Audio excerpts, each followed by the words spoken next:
들린다고 하는 표시를 해주셔서 고맙습니다. 한번 기도하고서 시작하도록 하겠습니다.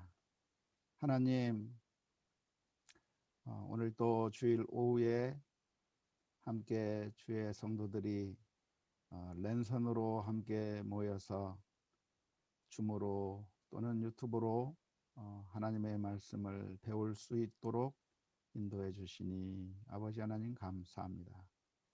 이 말씀을 들을 때에, 말씀을 배울 때에 주께서 저희들을 향해서 들려주시는 그 음성을 깨닫게 하시고, 또 주님과 동행하는 힘과 용기를 얻을 수 있는 그런 힘의 근원으로 사용하여 주시옵소서. 주의 은혜 감사하며 예수 그리스도의 이름으로 기도하옵나이다. 아멘. 반갑습니다. 줌이라고 하는 것을 통해서 이렇게 그 성경 공부에 참여하는 일이 쉬운 것이 아닌데 이렇게 참여해 주셔서 너무 감사하고요. 또 유튜브로 참여하시는 분들에게 또 환영의 인사의 말씀을 드리고, 전 세계에서 보고 있을 것 같아요. 그래서 너무 행복합니다. 자, 지난 시간에 이어서 계속해서 요한복음 강좌를 같이 공부해 보도록 하겠습니다. 1장 14절을 지난번에 1장 13절까지 했죠. 그래서 오늘은 1장 14절을 하겠는데요.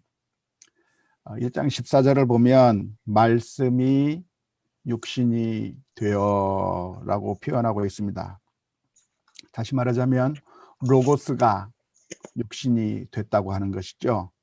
로고스라고 하는 것은 온 세상을 창조하고 다스리고 운영하고 있는 그런 신적인 초월적인 존재가 바로 로고스일 텐데, 그 로고스, 초월적인 그 존재가 육신이 되었다라고 표현하고 있는데, 이 표현은 바로 예수님께서 이 땅에 오셔서 우리들과 함께 있게 된 그 사건을 표현하고 있는 것입니다. 그런데 이렇게 로고스가 육체가 되었다고 하는 것은, 육신이 됐다고 하는 것은 당시 이 요한복음을 받아들게 되었을 터키 지방에 살고 있던 사람들, 특별히 아마도 요한복음이 에베소라고 하는 곳에서 쓰여졌을 것인데, 그 에베소에 살던 사람들에게는 정말 충격적인 그런 소식이라고 할 수가 있겠습니다. 왜냐하면 헬라 철학에서는 그 영육 이원론을 가지고 있어서 육체라고 하는 것은 아주 더러운 것이고 유한한 것이고 별 볼 일 없는 것인 반면에, 영이라고 하는 것은 고상한 것이고 아이디어란 것이고 우리가 바라고 있는 그런 것이어서 가능하면 헬라 사람들의 생각이 있다고 한다면, 내가 이 육체의 감옥에서부터 벗어나서 저 영적인 세계로 들어가는 것을 목적으로 삼고 있는 것이죠. 그런데 요한복음 1장 14절에서는 그런 보통 사람들의 꿈과는 달리 저 초월하신 로고스가 이 땅에 내려와 육신이 되었다고 하는 것을 말하고 있기 때문에 굉장히 충격적인 그런 선언이라고 할 수가 있겠습니다. 아무튼 예수님께서 이 세상에 오신 것은 단순히 어떤 한 사람이 태어난 것이 아니라 로고스가 육신을 입고 온 것이라고 하는 것을 1장 14절에서 첫 부분에서 이야기하고 있는 것입니다. 그리고 그 로고스가 육신이 돼서 우리 가운데 거하심에라고 표현하고 있습니다. 우리 가운데 거하셨다고 할 때 표현한 그 헬라어 단어가 에스케노센이라고 하는, 에스케노센, 헬라어로 써서 저게 무슨 단어인가 싶으실 텐데요. 에스케노센이라고 하는 그 말이 그 장막을 치다, 텐트를 치다라고 하는 그런 의미입니다. 그러니까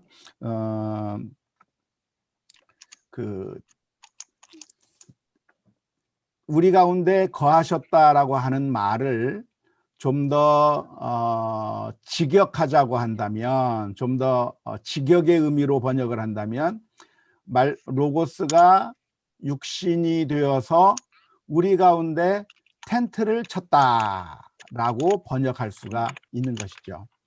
우리 가운데 텐트를 쳤다라고 하는 그 표현은 어떤 것을 생각나게 하는 표현일까요?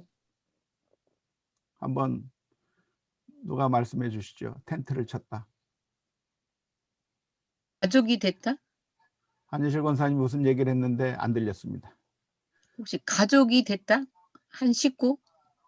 가족. 안 들리는군요. 예. 텐트를 쳤다고 하는 얘기는 하나님과 인간이 만나는 이스라엘 장소. 민족이 광야 생활을 하면서 이스라엘 그 지파 12지파 한가운데 하나님께서 성막을 만들어 놓으라고 했던 것을 연상시키는 표현입니다.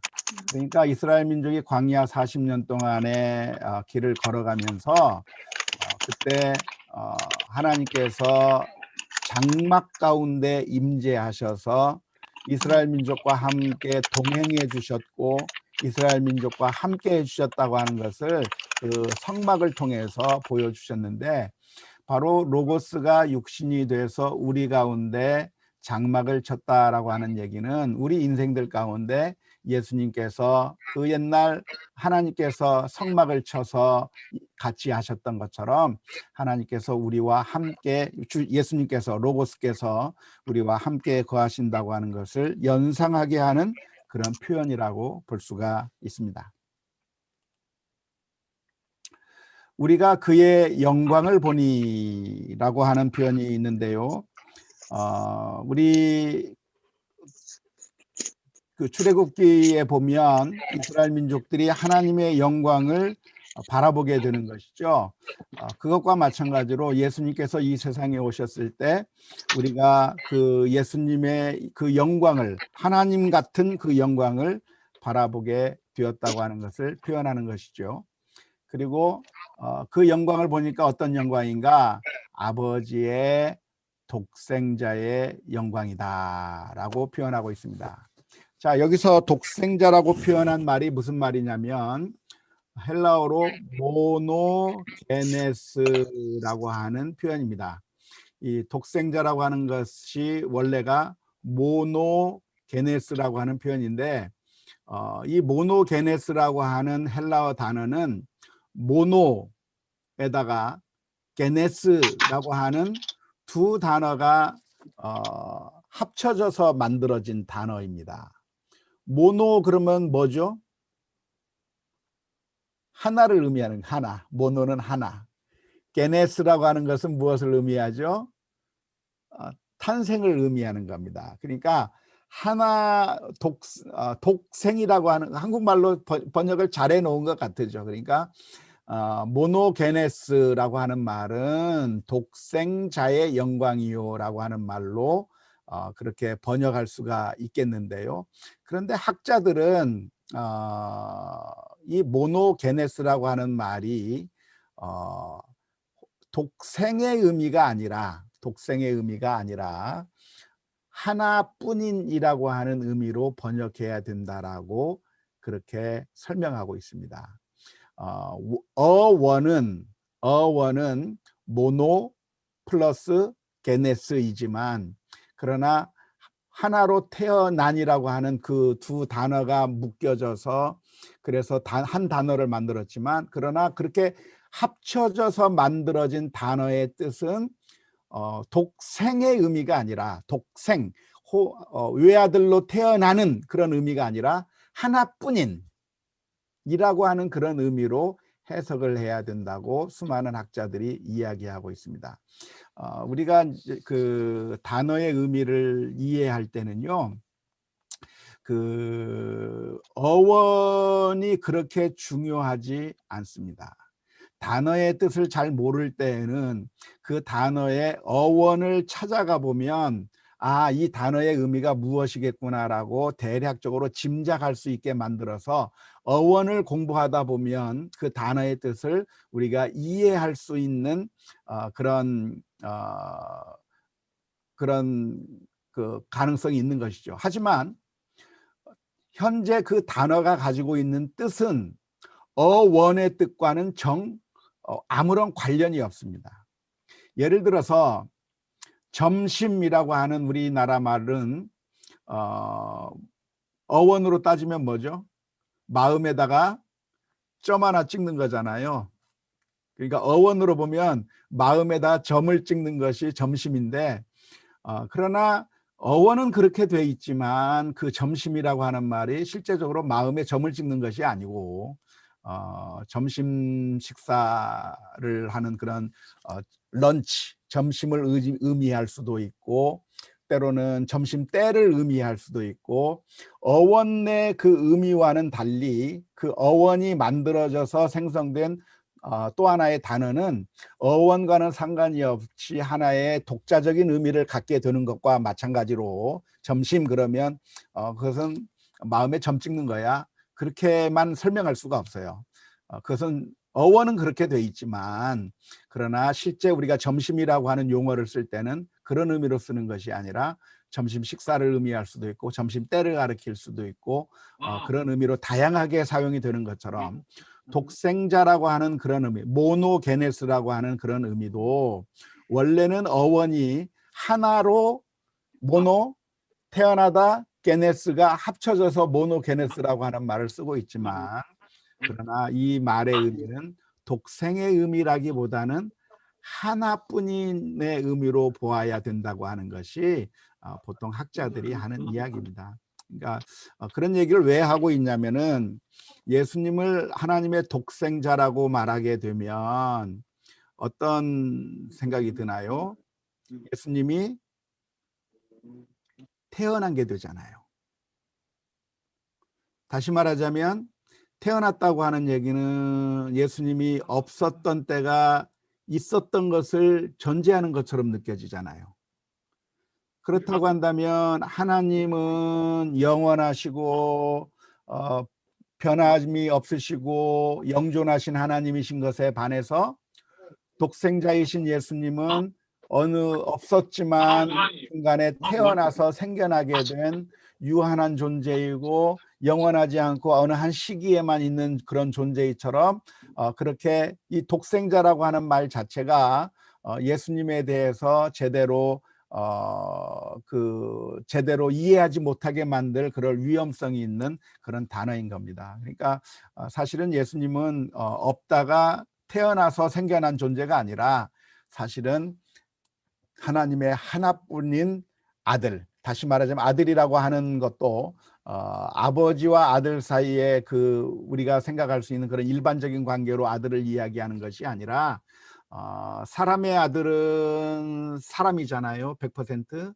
이것과 마찬가지로 하나님의 아들이라고 하는 그런 표현은 100% 하나님이라고 하는 그런 의미를 나타나기 위해서 사용되는 것으로서 이 로고스가 이 땅에 내려와서 우리 가운데 거하셨는데 그 로고스를 보니까 하나님의 영광을 가지고 있고 그 로고스는 누구냐? 하나님의 하나뿐인 자의 그 영광을 가지고 있다고 하는 것이 요한복음 1장 14절의 내용입니다. 은혜와 진리가 충만하더라.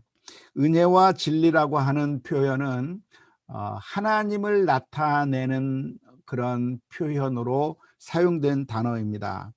출애굽기 34장 6절 말씀에 보면 여호와께서 그의 앞을 지나시며 선포하시되 여호와라 여호와라 자비롭고 은혜롭고 노하기를 더디하시고 은혜와 진실이 많은 하나님이라 라고 하는 그런 표현이 있습니다. 그러니까 은혜와 진리가 충만하다고 하는 그 표현은 사람에게 쓰는 표현이 아니라 하나님에게 쓰는 표현으로서 이 로고스가 하나님이라고 하는 사실을 표현하는 표현이 은혜와 진리가 충만하더라 라고 하는 그런 표현이라고 할 수가 있겠습니다. 1장 15절을 살펴보겠는데요. 1장 15절은 세례 요한의 증언이 등장하고 있습니다. 요한이 그에 대하여 증언하여 외쳐 이르되 내가 전에 말하기를 내 뒤에 오시는 이가 라고 이야기하고 있는데, 예수님은 세례 요한보다 늦게 출현했다고 하는 점에 있어서 세례 요한보다 뒤에 오시는 이라고 말할 수가 있을 겁니다. 예수님보다 세례 요한이 몇 개월 먼저 태어났죠? 6개월. 예, 그렇습니다. 6개월 먼저 태어났습니다. 그렇기 때문에 예수님은 세례 요한보다 뒤에 오시는 분이 맞을 겁니다. 그런데 뭐라고 표현하고 있냐면 그 나보다 늦게 오시지만 사실은 그가 나보다 앞선 것은 나보다 먼저 계심이라 한 것이 이 사람을 가리킴이라 그랬는데, 예수님은 세례 요한보다 나이는 어리지만 그러나 태초부터 계셨던 로고스이기 때문에 세례 요한보다 앞서 있는 분이라고 할 수가 있습니다. 뿐만 아니라 권위와 능력에 있어서 훨씬 더 높으신 분이기 때문에 세례 요한보다 앞섰다고 말할 수가 있겠죠. 그래서 세례 요한은 예수님에 대해서 나보다 늦게 오지만 그러나 사실 그분이 나보다 훨씬 앞서신 분이라고 소개를 하고 있습니다. 16절에서부터 18절 보겠는데요. 16절에 보면 이런 표현이 있습니다. 우리가 다 그의 충만한 데서 받으니 은혜 위에 은혜로라. 우리가 로고스의 충만한 은혜를 받는다라고 하는 그런 의미죠.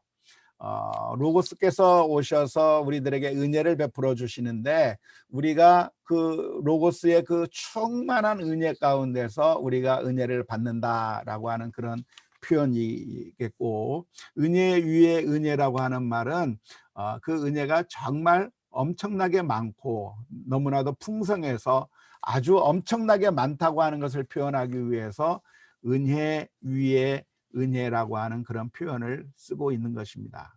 하지만 그 은혜 위에 은혜라고 번역한 헬라어 단어를 보면 카린, 안티, 카리토스라고 하는 그런 표현을 쓰고 있습니다. 카리스라고 하는 말이 은혜인데요. 그 은혜라고 하는 말의 소유격이 카리토스입니다. 그래서 카리토스, 은혜의 안티라고 하는 것은 어떤 뉘앙스가 있을까요? 대항하는 혹은 대치하는 또는 위에, 그런 의미가 있습니다. 그러니까 은혜 위에 은혜라고 번역할 수도 있지만 뭐라고 번역할 수 있냐면 은혜를 대치하는 은혜, 은혜를 대항하는 은혜, 은혜를 대체해버리는 은혜라고 번역해도 되는 표현이 카린, 안티, 카리토스라고 하는 그런 표현입니다. 자, 은혜가 많다라고 하는 그런 의미로 이해할 수 있다고 그랬죠. 은혜 위에 은혜, 은혜가 있는데 카리토스 위에 안티, 카린 해가지고 은혜 위에 은혜를 쌓으니까 은혜가 많다고 하는 그런 의미로 이해할 수도 있지만, 그 카리토스를 대체해버리는 또 다른 은혜로 이해할 수도 있습니다, 이 구절을. 그렇다고 하면 어떤 의미가 될까요? 은혜를 대체하는 은혜라고 한다면, 그렇다고 하면 우리가 구약을 구약을 생각해 볼 수가 있는데요. 모세를 통해서 하나님께서는 율법을 주셨습니다. 그런데 하나님께서 율법을 주신 것도 율법은 그냥 율법인 것만이 아니라 사실 율법도 은혜예요. 우리가 오해하기가 쉬운 것은 율법은 은혜가 아니라고 생각하기가 쉽지만, 하나님께서 모세를 통해서 주신 그 율법도 은혜라고 말할 수가 있는 것이죠. 구약시대 때 주셨던 은혜죠. 그런데 그 구약시대 때 주셨던 그 은혜, 율법의 은혜가 사람들을 구원하지 못하는 겁니다.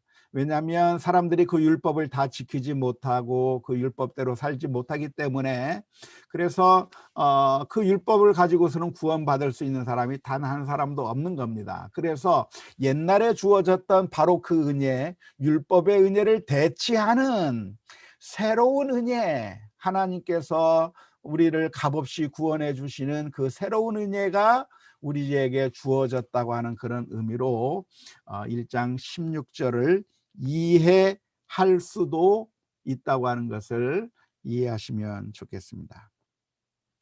17절 한번 보죠. 17절을 보면 이렇게 표현하고 있습니다. 그러니까 바로 17절에 그 율법의 이야기를 하고 있네요. 율법은 모세로 말미암아 주어진 것이요. 자, 은혜 위에 은혜를 예수님을 통해서 우리가 은혜 위에 은혜를 대치하는 은혜를 받게 됐는데, 그 대치되는 그 은혜라고 하는 것이 무엇이냐면 바로 그 율법이잖아요. 그 옛날의 율법은 누구를 통해서 왔는가? 모세를 통해서 왔던 것이라, 그렇게 표현하고 있습니다. 그건 아주 우리가 잘 알고 있는 사실이죠. 모세가 율법을 주었으니까요. 그런데 은혜와 진리는 예수 그리스도로 말미암아 온 것이라, 새롭게 대체된 새로운 은혜, 그리고 새로운 진리, 그것이 예수 그리스도를 말미암아 우리들에게 오게 되었다. 그래서 예수님이 누구시냐면 지금 요한복음에서 예수님을 소개하고 있는데, 그 예수님은 로고스이실 뿐만 아니라 예수님께서 오셔서 우리들에게 주는 것이 무엇이냐면 모세의 율법, 옛날 모세가 우리들에게 전해주었던 하나님의 은혜를 대체하고 능가하는 더 뛰어난 은혜를 우리들에게 주시는 그분이 바로 예수님이라고 하는 것을 여기서 표현해주고 있는 겁니다. 그러니까 예수님이 모세를 훨씬 더 능가하는 그런 분이라고 하는 것을 표현하고 있는 것이죠. 사실 유대인들에게 있어서 이러한 그 표현은 엄청난 표현입니다. 왜냐하면 유대인들에게는 정말 모세 그러면 하나님 다음으로 생각하는 사람이거든요. 자신들의 기초를 놓았던 사람이기 때문에 모세를 아주 추앙하고 있고, 또 유대인들에게 중요한 것이 무엇이냐면 성전이 아주 중요합니다. 그래서 성전을 아주 중요시하게 여겼고, 그런 것인데 지금 요한복음에서는 그 모세의 율법을 능가하는 그 새로운 은혜, 더 충만한 은혜를 예수님께서 가져오는 것이라고 설명해 주고 있습니다. 18절 말씀, 본래 하나님을 본 사람이 없으되. 하나님을 볼 수가 없죠. 왜 볼 수가 없습니까? 왜냐하면 하나님이 영이시기 때문에 볼 수가 없는 거죠. 육체를 가지고 있으면 우리가 목격할 수 있겠지만, 하나님은 영이시긴 하나님이시기 때문에 우리가 눈으로 볼 수 있는 것은 아닙니다. 따라서 하나님을 본 사람이 있을 수가 없는 것이죠. 그런데 아버지 품속에 있는 하나뿐인 하나님이 나타내셨느니라라고 18절에서 말하고 있습니다. 그러니까 아무도 하나님을 본 적이 없지만 하나님의 품속에 있는, 아버지의 품속에 있었던 하나뿐인 그 하나님께서 나타내셨다라고 설명하고 있는데, 아버지의 품속에 있었다고 하는 말은 무슨 의미일까요? 아버지 하나님이 육체를 가지고 있지 않기 때문에 품속에 있다고 하는 것도 사실은 의미가 없는, 실제 품, 하나님에게 품이 있을 수가 없죠. 영이신 하나님이니까. 그런데 품이 없는 그 하나님을 향해서 그 아버지의 품속에 있었다라고 표현하고 있는 이유가 무엇이냐면, 그만큼 하나님과 아주 친밀한 관계에 있는, 아주 밀접한 관계에 있는 그 주님께서 하나님을 나타냈다라고 하는 것을 표현하기 위한 표현이 아버지의 품속에 있는 자, 그분께서 하나님을 드러내 주셨다라고 그렇게 표현하고 있는 겁니다. 성경에 보면 하나님의 예수님께서 하나님 우편에 앉으셨느니라 그랬는데, 하나님이 영이신 하나님인데 우편에 앉을 수가 있나요? 왼쪽 오른쪽이 있나요? 왼쪽이 오른쪽이 없죠. 하나님은 영이시기 때문에. 하지만 오른쪽에 앉으셨다고 하는 그 표현은 무슨 표현입니까? 권세를 가진, 하나님의 그 권위를 지닌 자로서 앉아 있다고 하는 그런 분이라고 하는 것을 표현하는 그런 그 상징적인 표현이 되겠죠. 다시 말하자면 하나님의 품속에 있었던 독생하신 하나님이라고 하는 이야기는 예수님께서 그만큼 하나님과 친밀한 관계 가운데 뗄래야 뗄 수 없는 바로 그 본체신 그 하나님이라고 하는 사실을 드러내는 표현인데요. 그런 하나님께서 어떻게 하셨다? 하나님을 드러내 주셨다. 나타내 주셨다라고 설명하고 있습니다. 여기서 나타냈다고 할 때 사용되었던 헬라어 단어는 엑세게사토라고 하는 헬라어 단어입니다. 나타냈다, 엑세게사토. 이 나타냈다고 하는 말이 아마 헬라어 공부를 하신 우리 윤 전사님은 좀 아실 수도 있겠는데,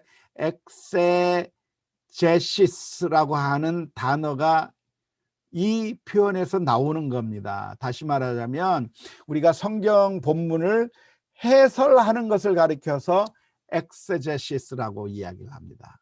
그러니까 하나님이 있는데 그 하나님에 대해서 설명하고 하나님에 대해서 묘사하고 잘 알도록 설명해 주는 것을 가리켜서 엑세제시스라고 하는데, 예수님께서 하신 것이 무엇이냐면 하나님을 드러내주고 설명해주고 주석해 주었다. 하나님께서 설명해 주었다라고 하는 그런 의미로 예수님께서 로고스께서 독생하신 하나님이 아버지의 품속에 있었던 예수님께서 하나님을 그렇게 드러내주고 설명해 주었다라고 하는 표현이 1장 18절의 표현입니다.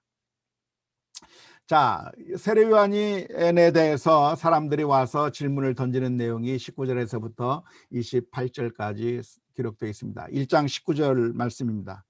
유대인들이 예루살렘에서 제사장들과 레위인들을 요한에게 보내어 내가 누구냐 물을 때에 요한의 증언이 이러하니라. 자, 누가 사람들을 보냈습니까? 여기서 표현해 보면 유대인들이죠. 유대인들이 보냈다. 자, 유대인들이 누군가요? 유대인들이 다 유대인이죠.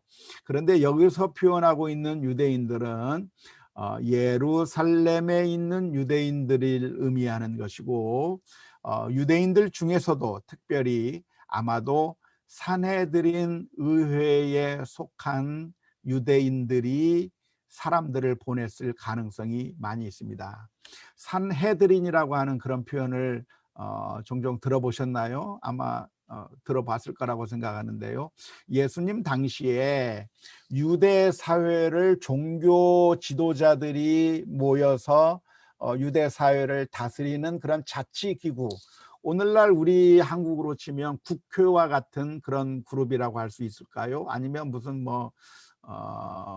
아무튼 그 한 나라를 통치하는 집단 지도 체제, 로마로 치면 원로원 같은 그런 거라고 할 수 있습니다. 거기에는 사두개인들도 들어가고 제사장들도 들어가고 아무튼 종교 권력자들이 그 안에 들어가 있는데, 그 사람들이 유대 사회에서 일어나는 모든 종교적인 일들, 그런 것들을 다 관장하는 사람들이 바로 산헤드린 공회 의원들이라고 할 수 있겠는데, 여기서 1장 19절에 유대인들이 제사장들과 레위인을 보냈다고 했을 때 여기서 말하는 유대인이라고 하는 것은 아마도 그 산헤드린 공회원들을 의미하는 것이라고 볼 수가 있겠습니다. 그 산헤드린 공회원들이 세례 요한에 대한 소식을 듣게 된 것이죠. 세례 요한이라고 하는 사람이 있어서 그 사람이 물로 세례를 주면서 메시지를 전파하고 있는데, 수많은 사람들이 그 세례 요한에게로 몰려들고 있다고 하는 그런 소식을 듣게 된 겁니다.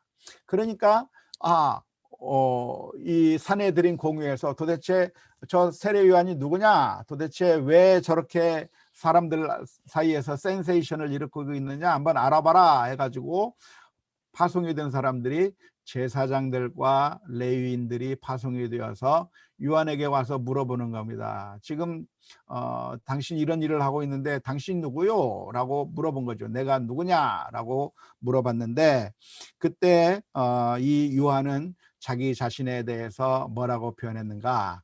20절 말씀 이후부터 요한의 증언이 등장하고 있습니다. 1장 20절 말씀을 봅시다. 요한이 드러내어 말하고 숨기지 아니하니 드러내어 하는 말이 나는 그리스도가 아니라 한데, 사실 이 제사장들과 레위인들이 와서 당신이 누구시오? 라고 물은 것은 당신이 그리스도입니까? 라고 물은 것과 똑같은 것이죠. 지금 메시아 운동을 벌이고 있는 그런 것 같으니까 세례요한에 가서 당신이 누구요? 당신이 메시아입니까? 당신이 우리가 기다리고 있는 바로 그 메시아냐고 물어본 것이죠. 사실 이 예수님 당시에 가끔씩 자기가 메시아라고 나타나서 유대 사회 사람들을, 유대인들을 끌고 다녔던 그런 자칭 메시아들이 종종 있었습니다. 그래서 내가 메시아다, 나를 따르라, 내가 이스라엘 민족을 구해내겠다라고 했던 메시아들이 종종 있었는데, 그런 메시아 운동들이 성공을 하지 못한 거죠. 왜냐하면 다 로마 군인들에 의해서 죽게 되기도 하고 또 여러 가지 사람들이 추종하다가 말기도 하고 등등 해가지고 다 메시아 운동이 성공하지 못했는데요. 세례 요한이라고 하는 또 다른 한 사람이 등장해가지고 수많은 사람들을 몰고 다니니까 사내들인 공회원들은 생각하기를, 이 세례 요한도 메시아 운동을 벌이는 사람인가? 그래가지고 당신이 메시아냐? 당신이 지금 왜 이런 짓을 하고 있느냐라고 물어봤는데, 놀랍게도 세례 요한은 자기 자신이 메시아가 아니다라고 대답했습니다. 자, 그리스도라고 하는 말을 우리가 이해하실 필요가 있겠는데요. 그리스도라고 하는 말은 메시아라고 하는 말입니다. 메시아는 뭐고 그리스도는 뭐죠? 무슨 뜻이죠? 한번 질문 한번 던져보고 가겠습니다. 고은하 권사님, 메시아가 뭐고 그리스도가 뭡니까? 마이크를 켜야 돼, 들려요. 그리스도라는 메시아가 뭐고? 하나는 헬라어, 하나는 히브리어. 헬라어고 히브리어. 예, 헬라어고 히브리어인데. 자기 죄에서, 그러니까 자기 백성을 죄에서 구원할 자, 기름 부은 자라는 뜻으로 알고 있습니다. 예. 감사합니다. 맞았습니다. 아까 한예실 권사님 소리를 못 들은 것은 제가 제 스피커를 꺼놨었군요. 그래서 못 들었는데 고은하 권사님 건 제가 키니까 금방 소리를 듣게 됐습니다. 감사합니다. 메시아라고 하는 말은 헬라어, 히브리어고요. 그리스도라고 하는 말은 헬라어입니다. 이제 소리 죽여주세요. 예, 음소거 해주시고. 예. 그런데 이 메시아라고 하는 말과 그리스도라고 하는 말의 의미가 뭐냐면, 문자적으로 무슨 뜻이냐면 기름을 부음을 받은 사람을 메시아라고 합니다. 이해가 되십니까? 예. 그리스도 하면 누굽니까? 기름 부음을 받은 사람을 그리스도라고 하는 겁니다. 구약시대 때 기름 부음을 받은 사람이 있었습니다. 세 종류의 사람들이 기름 부음을 받았는데요. 누가 기름 부음을 받았죠? 왕이 기름 부음을 받았고, 제사장이 기름 부음을 받았고, 선지자가 기름 부음을 받았습니다. 그러니까 다윗이 메시아입니까? 메시아가 아닙니까? 메시아예요. 사울이 메시아입니까? 메시아가 아닙니까? 메시아예요. 왕들은 다 메시아인 겁니다. 요시야 왕도 메시아고 다 메시아예요. 이사야 선지자도 메시아인 겁니다. 다 메시아입니다. 다 그리스도인 겁니다. 왜냐하면 다 기름 부음을 받은 자이기 때문에 그런 것이죠. 그런데 지금 요한복음 신약에서 그리스도 메시아라고 하는 말은 무슨 말인가요? 그것은 뭐냐면 메시아긴 메시아인데 그리스도는 그리스도인데, 즉 기름 부음을 받은 사람은 기름 부음을 받은 사람인데, 어떤 기름 부음 받은 사람이냐? 바로 그 기름 부음 받은 사람, 바로 그 메시아, 바로 그 그리스도를 의미하는 것이 신약에서 말하는 그리스도예요. 그러니까 사람들이 사울 왕을 보면서, 다윗 왕을 보면서 우리를 구원할 기름 부음 받은 종인가? 라고 생각했는데 그런 이스라엘 사람들의 그 요구에 실망스러운 겁니다. 정치인들 늘 실망을 주잖아요. 왕으로서 우리를 구원하는 것 같은데 구원하는 것이 아니라 오히려 착취하고 오히려 죄를 짓고 타락하는 모습을 보이는 그 사울 왕이나 다윗 왕이나 이런 왕들을 보면서 아, 정말 우리들에게 진짜로 좋은 제대로 된 진짜 기름 부음 받은 사람이 어디 없느냐라고 할 때 하나님께서 무슨 말씀을 해주시냐면 기다려라. 마지막 때가 되면 내가 진짜 기름 부음 받은 사람을 한 사람 일으킬 것이다 라고 예언해 주셨거든요. 진짜로 우리들에게 참된 선지자의 노릇을 하는 제대로 된 선지자가 어디 없느냐.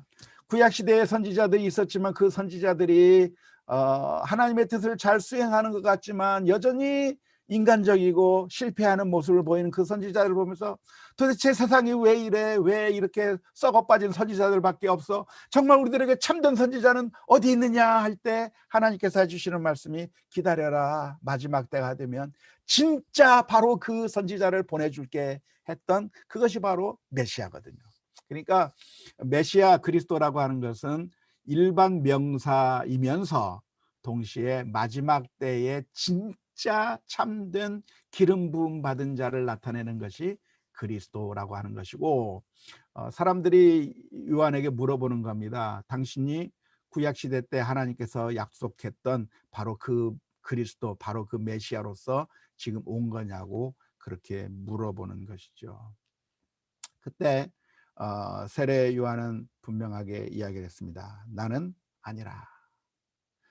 나는 아니라라고 이야기한 것이 아주 놀라운 것이죠. 왜냐하면 사람들은 하나님의 손에 붙들려 사용되다 보면 마치 자기가 무엇인가 된 것처럼 교만해지기가 쉽기 때문에 그렇습니다. 그게 사람의 약점이라고 할 수가 있겠죠. 그 옛날 모세가 하나님의 손에 붙들려 이스라엘 민족을 구원해내고 하나님의 손에 사용되었을 때 정말 겸손하게 그 사명을 잘 감당했었지만, 그런데 나중에는 모세가 무슨 이야기를 합니까? 화를 팍 내면서 내가 너희에게 물을 내리라 라고 이야기하는 거죠. 예전에는 너희는 가만히 있어서 하나님께서 너희를 향해서 구원을 행하시는 구원을 보라, 하나님의 손길을 봐라, 하나님의 구원을 보라라고 이야기했던 모세의 입에서 어느 순간에 내가 너희를 위하여 반석에서 물을 내리라 라고 하는 말로 바뀌어 버리는 게 인간의 약점이죠. 사울 왕처럼 처음에는 겸손하게 숨어 다니면서 나는 왕의 자격이 없다고 했던 사람이 하나님의 손에 붙들려 어느 정도 쓰고 나면 마치 이제는 내가 이스라엘의 왕이라고 하면서 자기 자신을 드러내기가 쉬운 것이 사람의 본성이거든요. 그런데 놀랍게도 요한은 수많은 사람들이 자기를 추종하고 그래서 그 앞에서 세례를 받는 그 모습을 보면서 내가 그리스도라고 이야기한 것이 아니라 자기가 그리스도가 아니고 그리스도를 나타내기 위해서 보내심을 받은 준비하는 자라고 하는 사실을 분명하게 드러내 주었습니다. 21절 말씀. 그러니까 또 묻습니다. 그러면 누구냐? 네가 엘리야냐? 라고 물었습니다. 네가 엘리야라고 물은 이유가 무엇일까요? 그것은 말라기 4장 5절에서 6절의 예언을 생각나게 하는 겁니다. 말라기 4장 5절 6절 말씀에 보면 이런 말씀이 있어요. 보라, 여호와의 크고 두려운 날이 이르기 전에 내가 선지자 엘리야를 너희에게 보내리니 그가 아버지의 마음을 자녀에게로 돌이키게 하고 자녀들의 마음을 그들의 아버지에게로 돌이키게 하리라. 돌이키지 아니하면 두렵건대 내가 와서 저주로 그 땅을 칠까 하노라 하시니라 라고 예언해 주신 것처럼 하나님께서는 마지막 때가 되면 엘리야를 보내주시겠다고 했는데 네가 바로 그 엘리야냐라고 물어봤는데 세례 요한은 나는 아니다라고 이야기를 한 것이죠. 하지만 혼란스러운 건 뭐냐면 나중에 예수님께서는 세례 요한이 엘리야였다, 마지막 날에 엘리야가 온다고 했는데 너희가 받아들일진대 세례 요한이 바로 엘리야였다라고 예수님께서 말씀해 주신 것이죠. 그러면 도대체 왜 세례 요한은 자기 자신이 엘리야가 아니라고 했을까요? 아마도 그것은 지금 이 유대인들이 세례 요한이 마치 종말론적인 어떤 소망, 메시아인 것을 기대하고 정말 우리가 기다리고 있던 바로 그 사람인지를 물었기 때문에 거기에 대한 응답으로서 나는 여러분들이 기다리고 있는 그런 사람이 아니라고 하는 그런 의미에서 엘리야가 아니라고 대답했을 가능성이 많습니다. 하지만 전체적인 그 구도로 본다고 한다면 엘리야가 먼저 와서 사람들의 길을 닫게 될 것이고 그 후에 메시아가 온다고 하는 그 전체적인 성경의 가르침에 본다고 한다면 세례 요한이 엘리야 였다고 보는 것이 당연할 것입니다. 누가복음 1장 17절 말씀에 보면 천사가 사가랴에게 나타나서 엘리야의 심령과 능력으로 주 앞에 올 것이라고 그렇게 예언해 주었고 예수님도 이 요한을 엘리야라고 표현했기 때문에 그렇습니다. 그래서 아무튼 이 사람들이 세례 요한에게 관심을 집중하고 있을 때 그때 세례 요한은 자기 자신을 드러낸 것이 아니라 자신은 연약한 자요 메시아가 아니고 자기 자신이 무엇인가에 대해서 정확하게 대답해 주었다고 하는 것이 오늘 우리가 살펴보는 그런 본문입니다. 자, 시간이 되었으므로 여기까지만 하려고 합니다. 괜찮죠? 너무 짧습니까? 혹시 질문 있으시면 질문을 한번 해주시면 좋겠습니다. 네, 정현주 집사님 마이크를 켜시고 말씀해 주시기 바랍니다. 유대인들은 메시아가 오지 않았다고 생각을 하고 지금도 기다리는데 그러면 지금 현대도 자기가 메시아라고 말하는 자들이 일어나고 있는지 그냥 그게 갑자기 궁금해요. 현재 유대인들 사이에 그런 사람들이 있느냐? 잘 모르겠습니다. 네. 저는 성경만 압니다. 아무래도 이제 이스라엘 민족들이 기대하고 있는 바가 정치적인 그런 메시아들을 기다리고 있고요. 이스라엘 민족이 그 옛날 다윗 시절에 영화스러웠던 그런 것을 다시 꿈꾸면서 그런 세계 최강대국이 되는 것을 꿈꾸고 있기 때문에 아마도 뭐 정치적인 메시아 혹은 어떤 정치인들 그런 사람들에게 소망을 줄 가능성들이 많이 있죠. 네, 한예실 권사님 마이크를 켜고 말씀해 주십시오.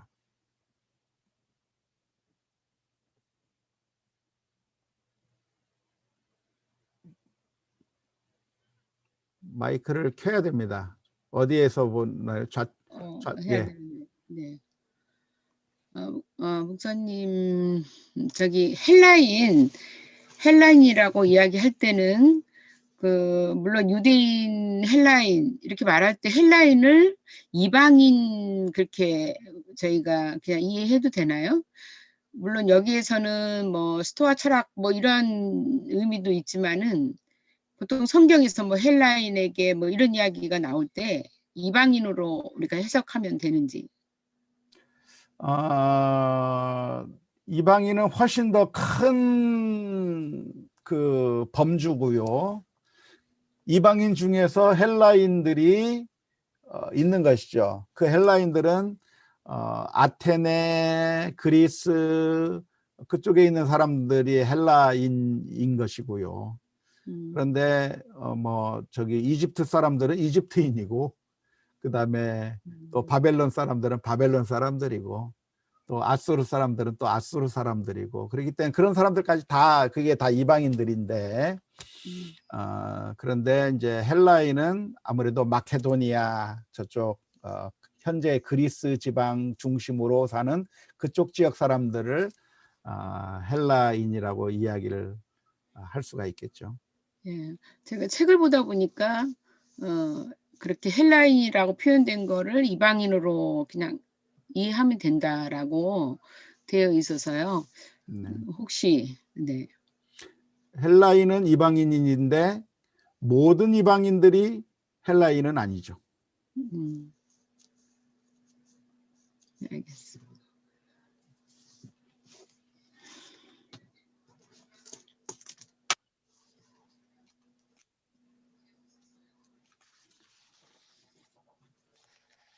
전도사님이나 목사님이나 권사님도 질문해 주세요.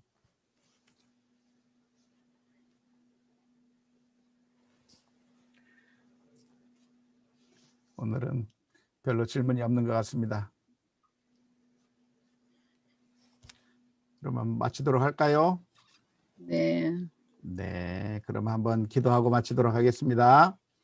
하나님 감사합니다. 오늘 요한복음 또 잠깐 한 절 한 절 살펴보면서 그 뜻을 살펴볼 수 있도록 인도해 주셔서 감사합니다.